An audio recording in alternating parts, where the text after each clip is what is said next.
is already in the tree, but he's trying to reposition his pillow. And the hyena that were waiting nearby heard the noise, and they've come charging in for any scraps that they might have found.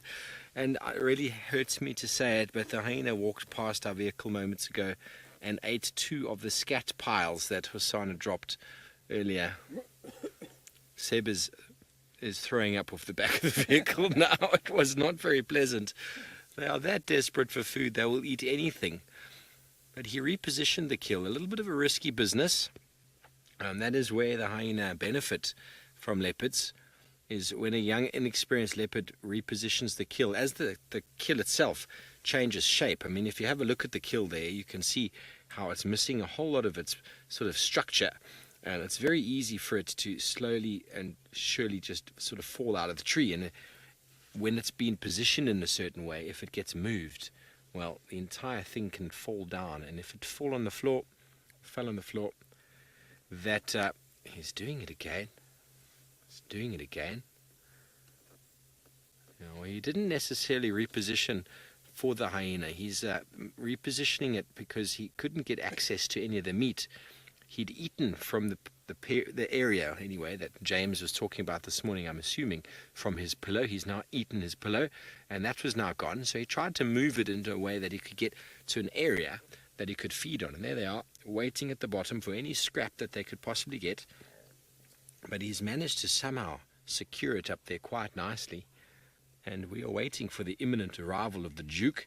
It'll be very interesting to see in this kind of tree what Tingana would do. Would Hosana back down? Will this be the day of the showdown?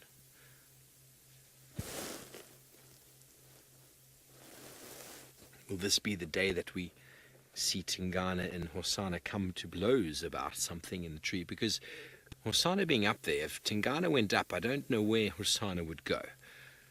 He doesn't really have much sort of space to move up there, so he can't really back away. You'd have to either stand his ground or jump out of the tree to a very precarious landing.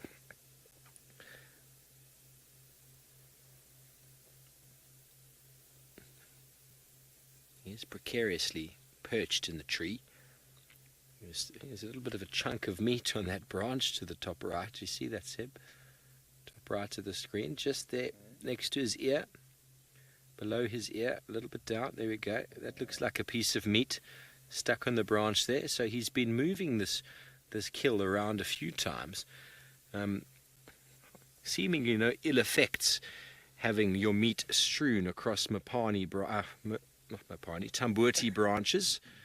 They are quite toxic themselves, the leaves and the sap inside, but doesn't seem to be any problems for the meat itself.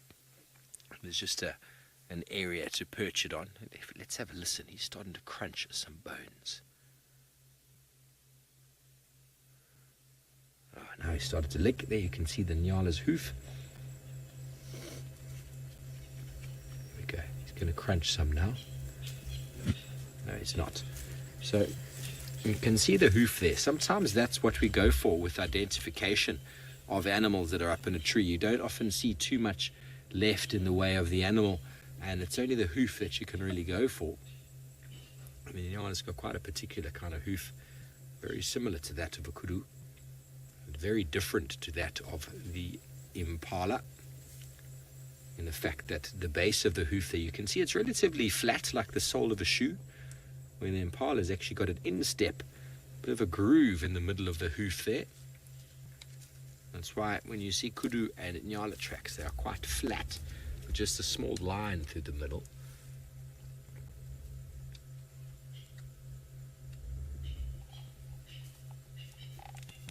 Waiting the patient game.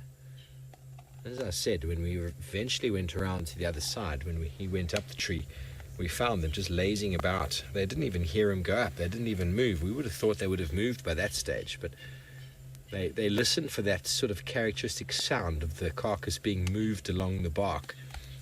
There you go. They're getting excited. He's moving it again. They're willing him to drop it down. Oh, please, Mr. Hosana, drop down some food for us. He's trying to pull it across the branch. This is where things could go very wrong for him. It is still a heavy piece of meat, and it's awkward because it catches in certain places on certain branches. So that, I think, is why he is standing like that. His two front paws are holding onto it tightly as he's trying to eat as much as he can. He is quite full, so he's not that hungry, but they do want to make the most out of their kills. And we were very happy this morning when we got James into the sighting that he actually had hoisted that nyala, because it was about 50 meters to the east of here in the open there, not in the tree when we found it last night. So that was a worry. When we told Tristan we'd found him with a nyala, Tristan's first question was, is it hoisted? Because if it's not hoisted, we know that these guys on the floor, well, they'll generally take it away. Anyway, it seems like James Hendry himself would like to say good evening. He'll be close.